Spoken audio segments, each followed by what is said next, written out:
નમસ્કાર વિદ્યાર્થી મિત્રો, સંસ્કાર સ્કૂલ દ્વારા આયોજિત ઈ લર્નિંગ ક્લાસની અંદર આપનું હાર્દિક સ્વાગત છે. ધોરણ 10 વિજ્ઞાનની અંદર આપણે જે વાત કરી રહ્યા છીએ રાસાયણિક પ્રક્રિયાઓ અને સમીકરણો.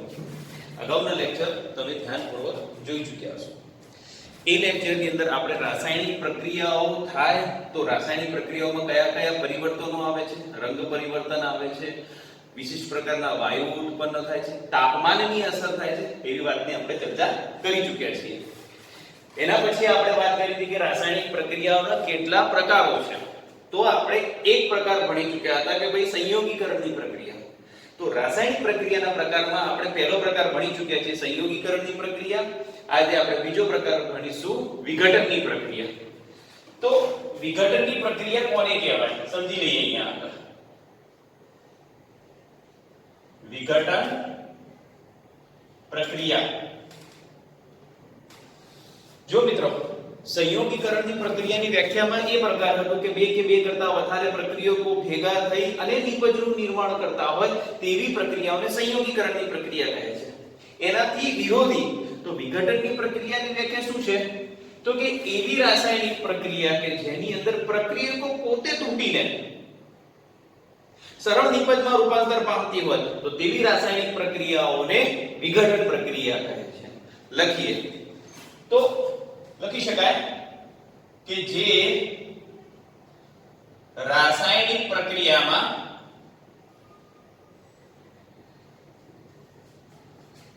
પ્રક્રિયક પોતે તૂટીને સરળ નિપજોમાં રૂપાંતર પામતા હોય તેવી પ્રક્રિયાઓને કઈ વિઘટન પ્રક્રિયા કહીએ છીએ. એનો મતલબ એ થયો કે કોઈક રીતે એને ઉષ્મા આપવામાં આવે, એનું તાપમાન વધારવામાં આવે, વિદ્યુત આપવામાં આવે, પ્રકાશ આપવામાં આવે, મતલબ કોઈક પરિબળ એના ઉપર આપવામાં આવે તો એ પ્રક્રિયક પોતે તૂટીને સરળ નિપજમાં રૂપાંતર પામે છે. આવી રાસાયણિક પ્રક્રિયાને વિઘટન પ્રક્રિયા કહે છે. છૂટા પાડી દેવું, બરાબર? વિઘટન કરવું એટલે છૂટા પાડી દેવું. તો એવી રાસાયણિક પ્રક્રિયાઓને વિઘટન પ્રક્રિયા કહે છે. ચલો આપણે ઉદાહરણ લઈએ. દાખલા તરીકે પ્રયોગશાળાની અંદર આપણે પ્રયોગો કરવો છે. તો પ્રયોગો કરવા માટે આપણે જે તત્વ લઈએ છીએ એ સરળતાથી ઉપલબ્ધ એવું FeSO4 7H2O, બરાબર? આ છે સજળ ફેરસ સલ્ફેટ. સજળ એટલે જેની અંદર પાણીનો ઘટક છે, પાણીનો તત્વ છે આ રહ્યું. આ ફેરસ સલ્ફેટનો પ્રયોગ આપણે કરવો છે.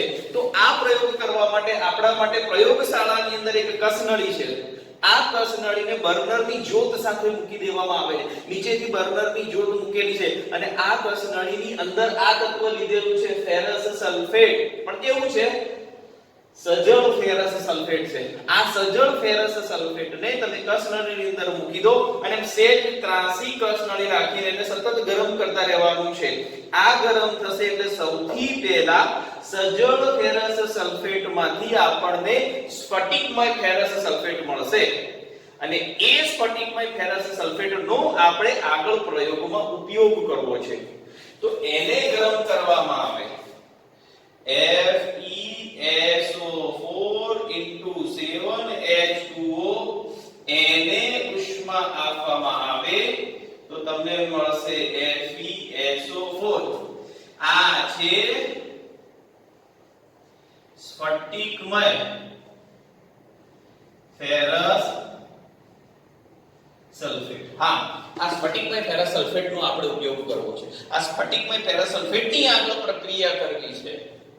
હજી વધુ પ્રયોગશાળાની અંદર બર્નરની જ્યોત ઉપર આપણે એને જીપિયાની મદદથી પકડેલું છે અને એને સતત ગરમ કરે જ રાખવાનું છે. અને એ ગરમ કરતા કરતા આ આપણો પ્રક્રિયક છે, આના ઉપર પ્રક્રિયા કરવાની છે અને એના ઉપર પ્રક્રિયા કરવાથી એ પ્રક્રિયકને ઉષ્મા ઊર્જા આપવાની છે અને એનું રૂપાંતર જુદા જુદા ઘટકોમાં થાય છે. એને તો કહેવાય વિઘટનની પ્રક્રિયા. જોઈએ આગળ. હવે હું લઈશ આ સ્ફટિકમય ફેરસ સલ્ફેટ, તો હવેનું આપણું સમીકરણ આવશે FeSO4. આ છે સ્ફટિકમય ફેરસ સલ્ફેટ. આ સ્ફટિકમય ફેરસ સલ્ફેટ ઉપર ઉષ્મા ઊર્જા આપવામાં આવે છે. તો વિઘટનની વ્યાખ્યા એમ કહે છે કે આનું જુદા જુદા ઘટકોની અંદર રૂપાંતર થશે. તો એનું રૂપાંતર થશે Fe2O3 plus SO2 plus SO3. આ સ્ફટિકમય ફેરસ સલ્ફેટ એટલે એ સોલિડ માં હોય, આ ફેરિક ઓક્સાઇડ એટલે સોલિડ મતલબ ઘન પદાર્થમાં હોય. આને કહેવામાં આવે છે ફેરિક ઓક્સાઇડ. આ રેવા છે આપણો સલ્ફર ડાયોક્સાઇડ વાયુ. આ છે સલ્ફર ટ્રાયોક્સાઇડ વાયુ. તો એને કહીશું આપણે ગેસ. બરાબર. રાસાયણિક રીતે સંતુલિત સમીકરણ નથી માટે અહીંયા Fe ના 2 છે તો અહીંયા 2 મૂકી શકાય. હવે આ રાસાયણિક રીતે સંતુલિત પ્રક્રિયા છે અને બીજી ખાસ મહત્વની વસ્તુ કે આ સમીકરણ આપણા માટે વિઘટનની પ્રક્રિયા દર્શાવતું મહત્વનું સમીકરણ છે. તો આ વિઘટનની પ્રક્રિયાની અંદર તમને બે નિપજ મળે છે. પ્રથમ નિપજ મળે છે ફેરિક ઓક્સાઇડ, બીજી નિપજ મળે છે સલ્ફર ડાયોક્સાઇડ વાયુ અને ત્રીજી નિપજ તરીકે મળે છે તમને સલ્ફર ટ્રાયોક્સાઇડ વાયુ. તો એવું કહેવામાં આવે છે કે જ્યારે કોઈ એક પ્રક્રિયકો ઉપર ઉષ્મા ઊર્જા આપવામાં આવે તો તેનું સરળ નિપજોમાં રૂપાંતર થાય છે. આ સમગ્ર પ્રક્રિયાને વિઘટનની પ્રક્રિયા કહે છે. જ્યારે પ્રયોગશાળાની અંદર આપણે પ્રયોગ કરતા હોઈએ તો આ સ્ફટિકમય ફેરસ સલ્ફેટને ફેરિક ઓક્સાઇડની અંદર રૂપાંતર થાય એના પછી આપણને આ વાયુઓના ધુમાડા આમાંથી નીકળતા દેખાય છે અને સલ્ફર ડાયોક્સાઇડ અને સલ્ફર ટ્રાયોક્સાઇડ વાયુ અતિ તીવ્ર વાસવાળા વાયુઓ છે. એમાંથી તીવ્ર વાસ ઉત્પન્ન થાય છે. તો એવા જે વાયુઓ ઉત્પન્ન થાય છે એ એની સાથે ઉત્પન્ન થાય છે. બરાબર. તો અહીંયા આગળ બીજી એક વસ્તુ મહત્વની છે કે જ્યારે આ સ્ફટિકમય ફેરસ સલ્ફેટ છે એ સ્ફટિકમય ફેરસ સલ્ફેટ ઉપર આ મુજબની પ્રક્રિયા કરવામાં આવે તો એનો રંગ પરિવર્તન થાય છે. અચ્છા, રંગ પરિવર્તન થાય એટલે તો કે આ કયા પ્રકારનો? તો કે આ આછા લીલાશ પડતા રંગનો હશે અને એ આછા લીલાશ પડતા રંગમાંથી તમને અહીંયા લાલાશ પડતો કથ્થઈ રંગ મળશે. તો લખી શકાય અહીંયા આછા લીલાશ પડતો રંગ ધરાવે છે અને સામે આ સ્ફટિક લાલાશ પડતો કથ્થઈ રંગ બને છે. બરાબર. તો તમે અહીંયા આગળ જોઈ શકો કે આ પ્રક્રિયાની અંદર રંગ પરિવર્તન પણ થાય છે. આ પ્રક્રિયાની અંદર વિવિધ પ્રકારના વાયુઓ પણ ઉત્પન્ન થાય છે. તો આ એક વિઘટનની પ્રક્રિયાનું ઉદાહરણ છે. પ્રયોગશાળાની અંદર કરી શકાય છે આ પ્રયોગ. બરાબર. ચાલો એક બીજી પ્રક્રિયા સમજીએ કે ભાઈ ચૂનાના પથ્થર કેલ્શિયમ કાર્બોનેટ. પ્રક્રિયા નંબર 2. આ આપણા માટે પ્રક્રિયા નંબર 1 કહીએ તો ચાલો. તો આ પ્રક્રિયા નંબર 2 જે છે એ આપણે રોજબરોજની જે પ્રક્રિયા છે વ્યવહારમાં થતી પ્રક્રિયા છે એવી પ્રક્રિયા કહી શકાય કે ભાઈ મારી પાસે CaCO3 સોલિડ એને કહીશું આપણે કેલ્શિયમ કાર્બોનેટ. જો સાદી ભાષામાં કહીએ તો ચૂનાનો પથ્થર. આ કેલ્શિયમ કાર્બોનેટ અને ચૂનાના પથ્થરનું જે સમીકરણ છે એ CaCO3 છે એનો ઉપયોગ આપણે વ્યવહારમાં કરીએ છીએ. એને ઉષ્મા ઊર્જા આપવામાં આવે અથવા એને ઉષ્મા ઊર્જાથી ગરમ કરવામાં આવે એને ઉષ્મા આપવામાં આવે તો એનું રૂપાંતર CaO કેલ્શિયમ ઓક્સાઇડ એ પણ વત્તા CO2 ગેસ વાયુ ઉત્પન્ન થાય છે. આને કહીશું કેલ્શિયમ ઓક્સાઇડ. આ તો આપણને બધાને ખબર છે કે ભાઈ કાર્બન ડાયોક્સાઇડ વાયુ. તો આ એક બીજી મહત્વની પ્રક્રિયા છે. આ પ્રક્રિયાને પણ વિસ્થાપનની પ્રક્રિયા કહે છે. હા, આનું નામ તમે સાદું કહો તો ચાલે, ભાઈ કળી ચૂનો. તો કેલ્શિયમ કાર્બોનેટને ઉષ્મા ઊર્જા આપવામાં આવે તો કળી ચૂનો અને કાર્બન ડાયોક્સાઇડ વાયુ મુક્ત થાય છે. આ પણ એક પ્રકારની વિસ્થાપનની વિઘટનની પ્રક્રિયા છે. અહીંયા વિઘટન થાય છે, ઘટકો છૂટા પડે છે, પણ એ દરેક માટે ઉષ્મા ઊર્જા જરૂરી છે. એને ઉષ્મા ઊર્જા આપવી પડે છે, એને ગરમ કરવું પડે છે, એને ચોક્કસ તાપમાન આપવું પડે છે. ચોક્કસ તાપમાને થતી પ્રક્રિયા છે. સારું, ચલો તો આ પહેલી પ્રક્રિયા છે, બરોબર તમે સમજી ચૂક્યા છો. આ એક બીજી પ્રક્રિયા છે, એ પણ તમે બરોબર સમજી ચૂક્યા છો. હવે પ્રયોગશાળામાં થતી એક ત્રીજી પ્રક્રિયાની પણ આપણે વાત કરી લઈએ. ચલો, પ્રયોગશાળામાં થતી એક ત્રીજી પ્રક્રિયા લેડ નાઇટ્રેટની પ્રક્રિયા. ચલો, લેડ નાઇટ્રેટની પ્રક્રિયા. તો પ્રયોગશાળાની અંદર એ લેડ નાઇટ્રેટ જે સંયોજન છે એ લેડ નાઇટ્રેટ તત્વની અંદર તમે 10 નળીની અંદર એને ભરી દેવાનું છે અને એ જ પ્રમાણે એને ગરમ કરતા રહેવાનું છે. તો આ જે પ્રક્રિયા છે એના ઉપર પ્રક્રિયા થઈ અને તમને જુદા જુદા એના નિપજો મળશે. એને તો કહેવામાં આવે છે વિઘટનની પ્રક્રિયા. વ્યાખ્યામાં જે પ્રમાણે લખેલું છે કે જે રાસાયણિક પ્રક્રિયામાં પ્રક્રિયક પોતે તૂટી મતલબ એનું વિભાજન થઈ જાય છે, જુદા પડી જાય છે અને નિપજમાં રૂપાંતર પામે છે. જોઈએ વાત, ચલો. લેડ નાઇટ્રેટ છે PbNO3 ટ્વાઇસ. આ આપણા માટે છે લેડ નાઇટ્રેટ સોલિડ, મતલબ એક ઘન અવસ્થામાં ધરાવે છે.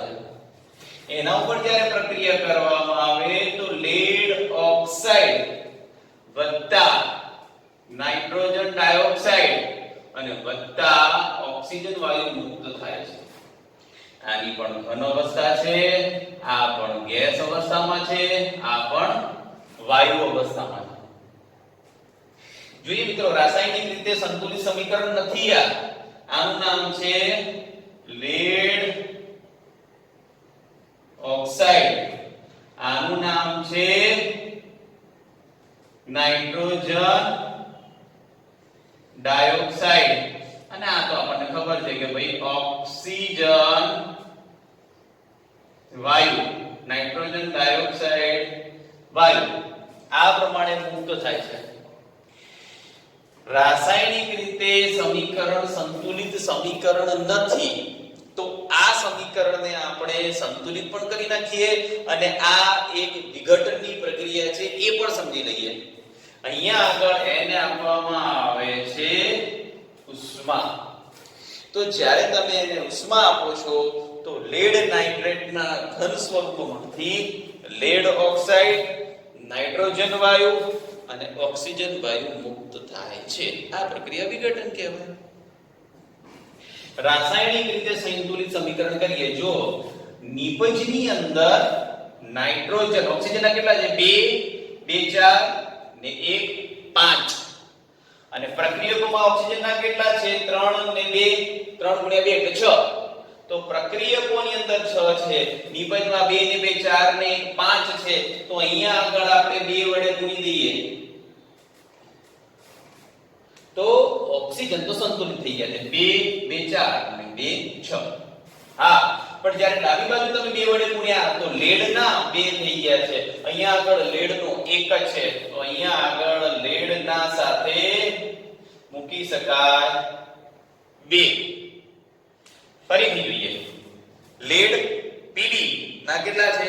ડાબી બાજુ 2, જમણી બાજુ 2. નાઇટ્રોજન ની વાત કરીએ તો કે નાઇટ્રોજનના પ્રક્રિયકોમાં કેટલા પરમાણુ છે? તો કે નાઇટ્રોજનના 2 અને આ 12 2 એટલે નાઇટ્રોજનના કુલ કેટલા છે? 4. ડાબી બાજુ 4 નાઇટ્રોજનના પરમાણુ છે, પણ જમણી બાજુ જોઈએ તો માત્ર એક જ પરમાણુ છે. તો મારે અહીંયા જમણી બાજુ 4 વડે ગુણવા પડે. જો મિત્રો આપણે અહીંયા આગળ શું કરીએ છીએ? Trial and error. અહીંયા આગળ અમુક પરમાણુની સંખ્યા ખૂટે છે તો અહીંયા આગળ ઉમેરીએ છીએ. એ પરમાણુની સંખ્યા અહીંયા આગળ ખૂટે છે તો બેલેન્સ કરવા માટે આપણે અહીંયા આગળ મૂકીએ છીએ અને ધીરે ધીરે રાસાયણિક રીતે સંતુલિત સમીકરણ મળી જાય છે. જોઈ લઈએ હવે આખું સમીકરણ સંતુલિત છે કે નહીં એ જોઈ લઈએ. ઓક્સિજનથી શરૂઆત કરીએ. ઓક્સિજનના જમણી બાજુ 2 2 4 અચ્છા 2 4 * 8 8 ને 10 બરાબર. તો લેટના કેટલા થશે? 2 અને ઓક્સિજનના 3 દુ 6 6 દુ 12 બરાબર. 4 દુ 8 8 ને 10 ને 2 12 થઈ ગયું છે આ રાસાયણિક રીતે સંતુલિત સમીકરણ. તો આ રાસાયણિક રીતે સંતુલિત સમીકરણ છે. તમે ગણી શકો છો કે પ્રક્રિયકોની અંદર જેટલા પરમાણુની સંખ્યા છે એટલા બધા જ નિપજની અંદર પરમાણુની સંખ્યા આવી જાય છે. તો કે પ્રક્રિયકો અને નિપજના પરમાણુની સંખ્યા સરખી થવાથી આ રાસાયણિક રીતે સંતુલિત સમીકરણ છે. તો બે બાબત અહીંયા ફરીથી રિવિઝન થઈ ગયું આપણે કે ભાઈ સંતુલનની પ્રક્રિયા કેવી રીતે થાય, આ સંતુલિત કેવી રીતે કરી શકાય અને એક વિઘટનની પ્રક્રિયાનું શ્રેષ્ઠ ઉદાહરણ છે. પ્રયોગશાળાની અંદર આ પ્રયોગ અને આ પ્રયોગ કરી શકાય છે. તો સાદી અને સરળ રીતે સમજી શકાય કે ભાઈ જે પ્રક્રિયકોને ઉષ્મા ઊર્જા આપવામાં આવે અને તેનું વિઘટન થાય તેવી રાસાયણિક પ્રક્રિયાઓને ઉષ્મીય વિઘટન પ્રક્રિયા કહે છે. 1 2 અને 3 આ ત્રણે ત્રણ ના પ્રક્રિયકોનું વિઘટન અહીંયા આગળ જોઈ શકાય છે કે ભાઈ ઉષ્મા ઊર્જા આપવાથી અહીં જોઈ શકાય છે કે ભાઈ ઉષ્મા ઊર્જા આપવાથી અહીં જોઈ શકાય છે કે ભાઈ ઉષ્મા ઊર્જા આપવાથી થાય છે. તો ઉપરોક્ત ત્રણેય પ્રક્રિયાઓ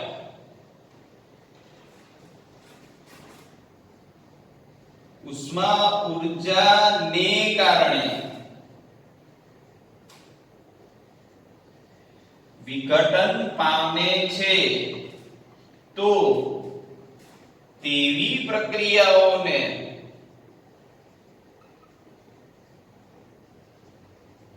ઉષ્મીય વિઘટન પ્રક્રિયા કહે છે. યાદ રાખજો, ઉષ્મીય વિઘટન પ્રક્રિયા જેના માટે પરિબળ ઉષ્મા ઊર્જા જરૂરી છે, જેના માટે તાપમાન જરૂરી છે, ચોક્કસ તાપમાન આપવામાં આવે તો જ આ વિઘટનની પ્રક્રિયા શક્ય છે. આવી પ્રક્રિયાને ઉષ્મીય વિઘટનની પ્રક્રિયા કહે છે. બીજા પણ પરિબળો છે અને એ બીજા પરિબળો આપણે હવે જોઈએ આગળ. સારું, ચાલો બીજી એક મહત્વની વિઘટનની પ્રક્રિયા છે પાણીનું વિદ્યુતીય વિભાજન. આપણને ખબર છે કે ભાઈ પાણી એ હાઇડ્રોજન અને ઓક્સિજનના અણુઓને ભેગા કરીને બનાવવામાં આવેલું સંયોજન છે. તો શું પાણીના અણુઓનું વિદ્યુતીય વિભાજન કરવામાં આવે તો એ પાણીના અણુનું પણ વિઘટન થઈ શકે? જોઈએ, આ એક રચના છે, આ એક સાધન છે જે પાણીનું વિદ્યુતીય વિભાજન કરવામાં આવે છે, કરી શકે છે. એક પ્લાસ્ટિકનું બીકર લીધેલું છે અને એ પ્લાસ્ટિકના બીકરની અંદર સૌથી પહેલા પાણી ભરવામાં આવેલું છે.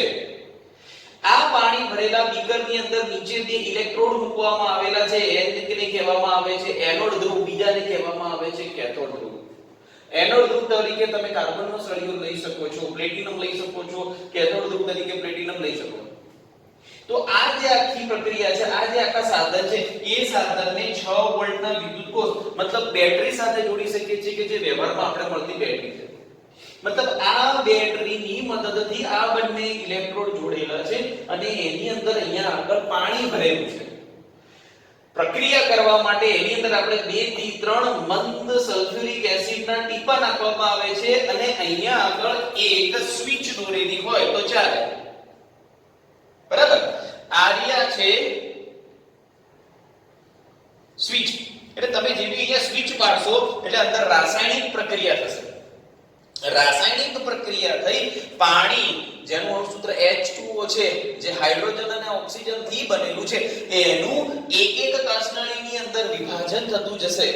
એક કસનળી ઉપર મતલબ કે એનોડ ધ્રુવ ઉપર જે તમે ઊંધી કસનળી મૂકવામાં આવેલી છે આ રહ્યા છે આપણા માટે કસનળી અને આ પણ છે આપણા માટે કસનળી એ કસનળીને આ બંને ધ્રુવો ઉપર ઊંધી મૂકવામાં આવેલી છે તો આ કસનળી ઉપર ધીમે ધીમે આપણને ખબર પડે છે કે અહીંયા આગળ પાણીનું સ્તર થોડું ઓછું થયેલું દેખાય છે અહીંયા આગળ પાણીનું સ્તર વધારે ઓછું થયેલું દેખાય છે કારણ કે એની અંદર વાયુ જગ્યા રોકે છે હવે આપણને ખબર છે કે કદથી પ્રમાણ વધારે છે હાઇડ્રોજન વાયુ વધારે કદ રોકે છે ઓક્સિજન વાયુ અંદર ઓછું કદ રોકે છે આ પ્રયોગ પૂરો થઈ જાય ત્યારે સ્વિચ બંધ કરી આ બંને કસનળીઓને બૂચ સાથે આને કહેવામાં આવે તો લગાડેલા બૂચ છે અહીંયા આગળ કહેવામાં આવે તો લગાડેલા બૂચ છે આ બંને બૂચ સાથે કસનળીઓને બહાર કાઢવામાં આવે તો એનોડ ઉપર રાખેલી કસનળી ઉપર ઓક્સિજન વાયુ ભેગો થાય છે કેથોડ વાળી કસનળી ઉપર હાઇડ્રોજન વાયુ ભેગો થાય છે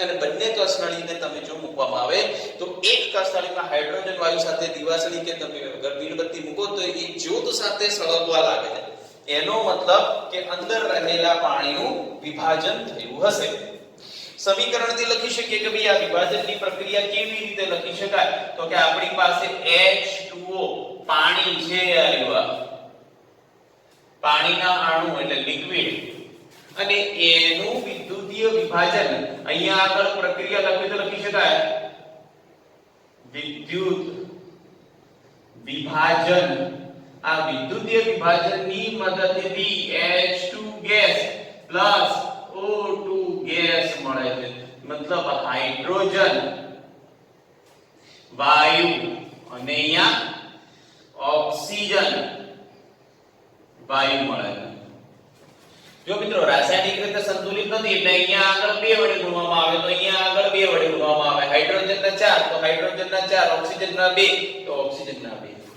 તો આ રાસાયણિક રીતે સંતુલિત સમીકરણ છે વિદ્યુતીય વિભાજનની મદદથી આપેલા પ્રક્રિયકનું વિઘટન થયેલું છે બીજી એક વસ્તુ કે જ્યારે અહીંયા આગળ વિઘટન થાય તો હાઇડ્રોજન મતલબ H2 અને O2 નું પ્રમાણ કેટલું મળે છે તમને 2:1 મળે છે એટલે હાઇડ્રોજન નું પ્રમાણ 2 હોય તો ઓક્સિજન નું પ્રમાણ 1 છે આ ઘટનાને પણ વિઘટન પ્રક્રિયા તરીકે ઓળખવામાં આવે છે આને પણ વિઘટનની પ્રક્રિયા તરીકે ઓળખવામાં આવે છે તો વિઘટનની પ્રક્રિયા માટે ઉષ્મા ઊર્જા જરૂરી છે વિઘટનની પ્રક્રિયા માટે વિદ્યુત ઊર્જા જરૂરી છે અને વિઘટનની પ્રક્રિયા માટે એક ત્રીજો પ્રકાર પણ છે પ્રકાશીય વિઘટન તો પ્રકાશીય વિઘટનમાં શું કરવામાં આવે છે કે સૂર્યપ્રકાશની મદદથી તમારી પાસે સિલ્વર ક્લોરાઇડ હોય AgCl એને માત્ર સૂર્યપ્રકાશમાં રાખવામાં આવે કેવા રંગનું છે સિલ્વર ક્લોરાઇડ એનો રંગ સફેદ રંગનું છે અને એ કેવું છે સોલિડ છે માત્ર બાષ્પ વાટકી અથવા કોઈ રકાબીની અંદર સૂર્યપ્રકાશની અંદર મૂકી દેવામાં આવે તો એનું રૂપાંતર પણ Ag+Cl2 બરાબર આ ગેસ અને આ સોલિડમાં રૂપાંતર થાય છે રાસાયણિક રીતે સંતુલિત સમીકરણ અહીંયા આગળ 2 વડે ગુણી નાખીએ તો અહીંયા આગળ 2 વડે થઈ જશે તો કે આ પણ તમને પ્રક્રિયકમાંનું વિભાજન નિપજોમાં થયેલું છે આવી જ એક બીજી પ્રક્રિયા છે સિલ્વર બ્રોમાઇડ AgBr તો કે આ પણ છે સિલ્વર બ્રોમાઇડ નું રૂપાંતર મતલબ જો એને પણ સૂર્યપ્રકાશ આપવામાં આવે તો Ag solid plus Br gaseous ફોર્મમાં રૂપાંતર થઈ જશે રાસાયણિક રીતે સંતુલિત કરવા માટે 2 અને અહીંયા આગળ 2 હોય છે તો આ પણ વિઘટનની પ્રક્રિયા છે આ બંને પ્રક્રિયામાંથી ઉત્પન્ન થયેલા પ્રક્રિયકોનો બ્લેક એન્ડ વ્હાઇટ ફિલ્મ બનાવવા માટે મતલબ એની પટ્ટી બનાવવા માટે ઉપયોગ થાય છે તો આપણે જે વિઘટનની પ્રક્રિયા ભણ્યા એ વિઘટનની પ્રક્રિયાની અંદર પ્રક્રિયકોને સરળ નિપજમાં તૂટવા માટે ત્રણ ઘટકો જવાબદાર હતા. એક છે ઉષ્મા ઊર્જા, બીજી છે વિદ્યુત ઊર્જા અને ત્રીજી છે પ્રકાશ ઊર્જા. જો ઉષ્મા ઊર્જાની મદદથી વિઘટન થાય તો એને ઉષ્મીય વિઘટન કહેવાય. જો વિદ્યુત ઊર્જાની મદદથી વિઘટન થાય તો તેને વિદ્યુતીય વિઘટન કહેવાય. અને જો પ્રકાશ ઊર્જાની મદદથી વિઘટન થાય તો એને પ્રકાશીય વિઘટન તરીકે ઓળખવામાં આવે છે. મતલબ આ ત્રણ ઊર્જાઓ પ્રક્રિયકોના નિપજોની અંદર રહેલા બંધોને તોડવા માટે મદદરૂપ થાય છે અને તૂટી અને એનું સરળ નિપજમાં રૂપાંતર થાય છે, છૂટા પડતા જાય છે. આ પ્રક્રિયાને જ કહેવામાં આવે છે વિઘટન. તો વિઘટનની પ્રક્રિયા કોને કહેવાય, વિઘટન કઈ રીતે થઈ શકે એની આપણે ડિટેલથી ચર્ચા કરી. આ મુદ્દા તમે નોંધી રાખજો, લખી રાખજો, બરાબર.